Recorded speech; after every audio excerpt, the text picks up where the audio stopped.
Yo, welcome back, man, to Deep in the Bag podcast. Hey, yo, we on episode 5, man. We episode 5, man. Turn up and listen. Today, I got Mariah in the building, man.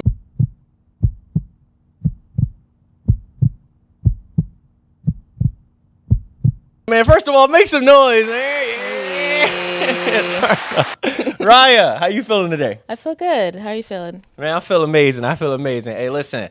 First of all, y'all already know how we do things, man. Let's just first figure out how did me and Mariah meet. So I'm going to tell y'all. Y'all know I pulled up to L.A.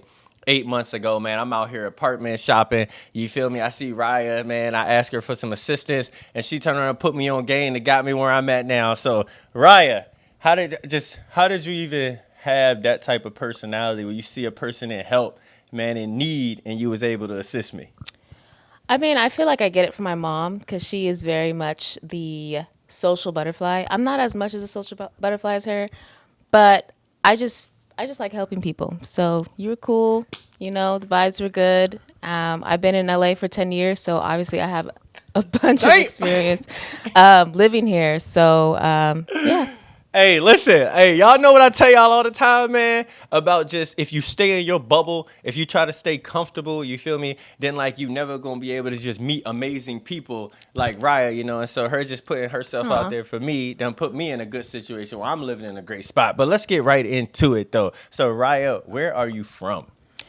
I am from Sacramento, California, city of trees, Sacktown, capital, all the things. Hey, yo, Sacktown, stand up, man. Sacktown. All right, so tell me first, right now I know you are an entrepreneur, and we're going to dive deeper into your story in a little bit, but let's talk about your beginnings. Like, let's go back to where it all started. So we in Sacktown, you feel me? Like, how, like, why this transition to LA? Like, what transpired in Sacktown that even had you come to LA to begin with? Well, first and foremost, anyone that is from Sac knows that, like, you go to school there and then you leave. Like, you don't stay long, you know? Okay. Just because there's not much to do. I just have a very, like, free-spirited entrepreneurial spirit, so I just felt like I had to leave as soon as possible. So I actually left when I was 17 to go to college in Orange County for 4 years. And yeah, I don't know. So that was the beginning. All right, look. Hey, listen, I know all about that because y'all know what I told y'all about the Bay Area. You feel me? Like, when I was up there, it was like, man, the goal is to get out ASAP. Yes. Take care of what you need to and then get to where you need to go. Okay, so you move here, you come to college, you're in Orange County, right? All right, did you go to school for anything in particular? Was it like going towards your dream, or was you just in college because? Well, okay, so backtrack. I also wanted to dance. Like, I've been a dancer all my life. So obviously that's LA is the place to be for that. So not only I was like, I need to dance, but I also, you know, need to make my parents proud. I got to get a degree and whatnot. So I went to school initially for kinesiology, which is the study of movement. And I was like, okay, that works hand in hand with dance. Cool. But 3 years in, I was like, this is just it's not for me, really. I got bored in class. I was like not in it. So I actually switched 3 years into human services. Okay. Which is the study of like mental health and psychology and whatnot. And I did that. And I finished my degree with a minor in kinesiology and a major in human services. Hey, man, educated black woman, man. Y'all make sure. Hey, look. One thing she was about was this money. Y'all already know, man. Hey, look. Okay, but you mentioned something very important in there about even though, like, once you got bored, you made that pivot, but the initial start was dance. So once school was complete, you got your degree now. Like, I'm presuming you felt like it was time to pursue your passion. I actually pursued dance while I was in college. Okay. So my sophomore year, I actually danced for the Clippers. I made the Clippers when I was 18, yeah. Okay, how was that? How's that experience? It was great, you know. Honestly, I was so fresh as a dancer, and I actually was trying to make a team before.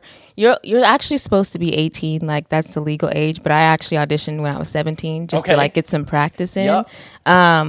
It was great. Yeah, I was so young and fresh. Everything was just amazing. The team at the time was flourishing actually. All right. I'm not gonna knock the Clippers. I love the Clippers. But they were doing really good at the time. Was that Lob City or no? It was. Okay, Yep. okay. Yeah. I remember Lob City. The Clippers was lit though. Yeah. So okay, all right. Bet how did you dance them for like a year? Did you 3 do a couple years? 3 yeah. years. 3 Oh, years, all right. yeah. Bet. So were you still dancing when you finished school? Or Yes. by then? Okay. Yeah, so I basically danced while I was in college, for basically most of it. So I was just doing, which is hard. And also I was in Orange County, so I was having to commute back and forth to LA. It was like a thing. But as a dancer, that's just what you do. Like, that's just your passion. So you do whatever you can. What I love about that is that's telling me already that and by the way, where we about to go with this, y'all about to be like, damn, Mariah did that already. Listen, that just taught me right there though that you already knew the grind early, like before we even got to this place. So now we done with school, the commuting is finished. Now you officially moved to like LA County. Right. Like when you initially came, was it now the chase of dance or like what brought you here, the full commitment? So when I moved to LA County, I was still living with my college friends. Okay. Which it was amazing because I had people that I was already connected with, but they were not dancers at all. So it was actually very difficult for me initially to really get into dance because I was surrounded by people that just worked like for the city and like did like regular jobs. Okay. So I had to constantly motivate my own self as a dancer. And at the same time I was working at a hotel. So it was like, I was like kind of in and out of it. But when you're dancing and you're just kind of by yourself trying to figure it out in LA, it's very hard, like to keep yourself motivated. Okay. So yeah, it was a struggle for a couple of years. I'm not gonna lie. Okay, and then so during those time, and that makes so much sense because like I always tell people all the time, your environment plays a big part with like your mindset, but it also is like the people you're around. And if you not around people that understand that grind, understand that struggle, like you could tell them you might have an audition. Right. They don't think it's a big deal. Right. Because it's like, or they just would never know my schedule. They'll be like, Mariah, I thought you were here, but you said they would just never know what was going on. I'd be coming at like 2 a.m, coming from a music video or like waking up super early to get to work and then leaving work to go to an audition and coming back to change and put on an outfit to go to class. Like my schedule was just always all over the place. All over the place. See, listen, hey, life of a dancer, y'all. You feel me now? Now, why I'm thinking about that. So far, like, so in that dance realm, so you were with them initially. When did you first start, like, getting your achievements in dance? Did that happen while you were still there, or did another transition happen after you were here? So you're here, you're living with your friends initially, you're going through your grind. Did the wins start there, or did it take more time? I feel like the wins they happen throughout. Oh, okay. It like ebbed and flowed for a really long time. After Clippers, I took a little bit of a break, and then I actually really started to get into the dance industry. And I started connecting with some really great choreographers.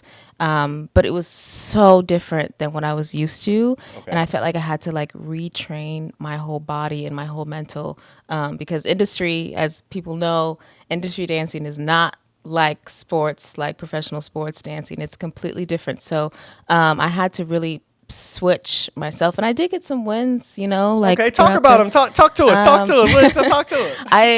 I did a music video for Busta Rhymes, Ooh! Which was cool. What else did I do? I don't know. I mean, if right now, like I know you did Busta Rhymes. Have you traveled anywhere? Like I traveled. I just came back from Saudi Arabia. Man, go ahead. A couple months ago. I can't think of the wins. There's too many of them to count. Okay, so you was in Saudi Arabia. Was that your first time you ever been like flown out for dance? Yes and no. So I also used to cheer for the Rams. So we did travel. Rams? Okay. We traveled a lot for Rams. I went to Hawaii, Korea, London.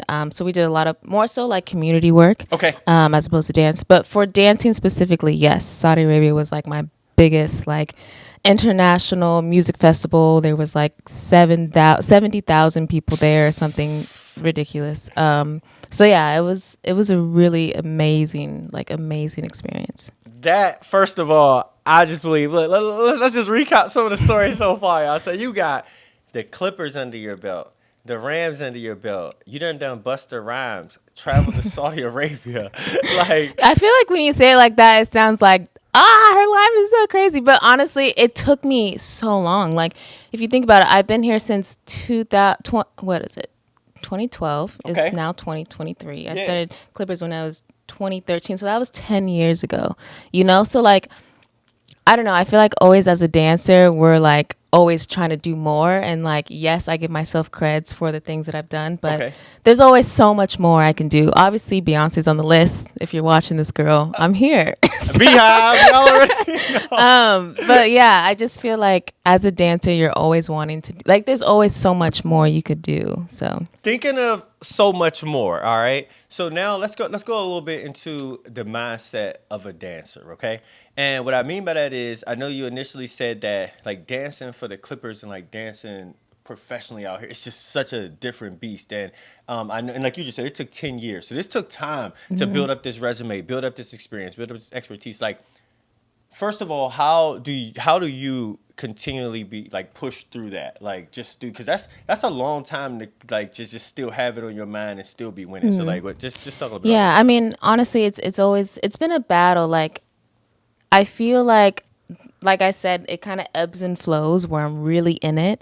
And then sometimes you just get discouraged, like, and you're not booking anything and you're just like having to do other things to like supplement your income. That's why I started doing more of like an entrepreneurial, like business aspect of it. But you just constantly have to like motivate yourself.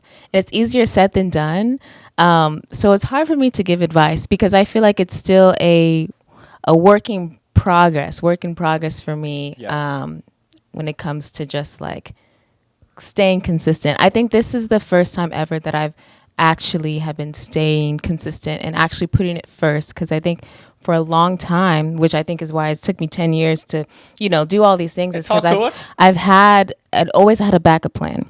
Okay. For me, dance was never going to be, in my head, I thought dancers struggle. Like always. And so I always need to have something else to supplement my income. I need to work a second job.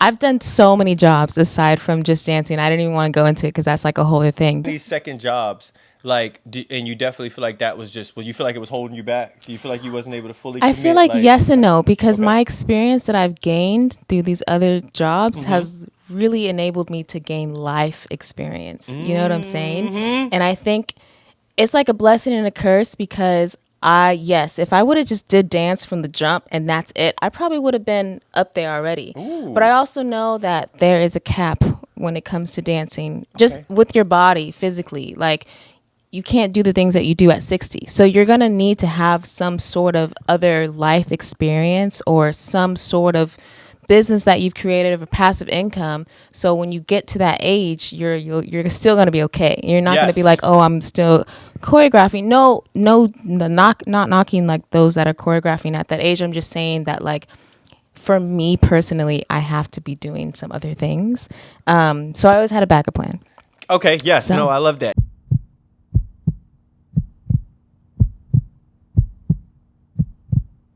What would you say to somebody who's green? They just moving to LA. They don't know nothing about dance, but they really want this life. They done seen Beyonce on the music videos. They want to be on that stage. What would you tell them? Just getting started off. I would say that they have to really know themselves, just because there are so many teachers you can learn from that are going to give you amazing advice. And then there's also going to be people out there that are going to give you advice, but you don't always, I feel like that you don't have to take everything with a grain of salt. Okay. Because there's so many people that come here fresh, right? Straight out of high school, whatever, like they're pursuing their careers and they're absorbing everything they can from certain people. But just because they have advice, it doesn't mean that you have to change your whole way of being because of this one person's advice. Only because this person can tell you, oh, you're hitting things too hard, you need to tone it down. And then you go to an audition and you tone it down because this person told you to tone it down.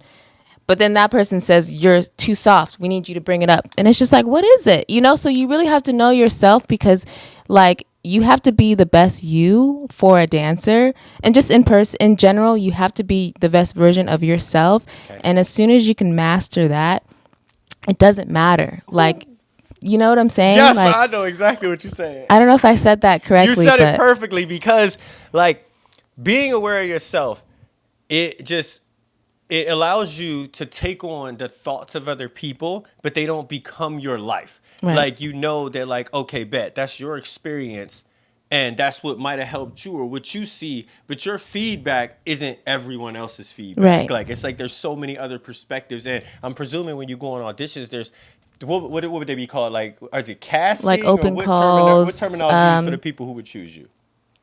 I don't know too much about the dance. Just like world, if you go to open call or an audition, the same thing. Okay, so the same thing. Okay, and I'm presuming the people who like are gonna cast for that whatever, like it was a music video or whether it's a show, like they all have different perspectives. Right, and sometimes you don't even get a chance to dance. Like they literally want to see what you look like, and if you fit the height requirements and the look, and that's it. And you have to, and that's the thing is like people take that so personally. Like people are like, oh, if I just cut my hair, or if I just change my eyebrows and looked a little bit more exotic, then maybe I could have booked it. But it was like, no, like you don't have to change yourself. They just don't want you, and that's okay. But that's also okay, you know. Yes. You just don't fit that role, but there's also something else that is supposed to be there for you. And I just wish I would have known that when I first started, because I was literally trying to change my image almost every 2 weeks, trying to fit what I thought would be what they wanted. But then they don't even know what they want. You know what I'm saying? So you just have to like literally just be settled in who you are. And it took me so long to know that. And yeah, that's the advice I guess. Listen. That is some great advice, because like I already know how it is to like not to, what do they call it, code switching. So, and it's when you try to keep bending and changing yourself for like other people, and it's just like none of that stuff works. You can't satisfy everybody, man. There's 7.8 billion people on this planet. There's no way you'll mess with everybody. It's impossible, literally. Yeah. So okay, first of all, great advice. Now my question is, what's next for you? Like, what is next? What is your next thing that you're looking to that you want to capitalize on? Well, I have decided to quit my full-time job to pursue dancing more and just life in general. I just think as of right now, why are you looking at me like this? As of right now, I'm at a point in my life where 9 to 5 life is not for me. I gave it a hard shot. Let's trash that in. Okay. I gave it a hard college try, and I took a personality test, and it says that I'm an adventurer, so I need spontaneity in my life. So I quit my 9 to 5, gonna start dancing actually, and I'm gonna have a backup plan, but it's not gonna be my priority. Dance is actually gonna be my priority for the first time in my entire life. So I'm gonna give that a shot and just let God handle the rest. So. Hey, listen, that's next level.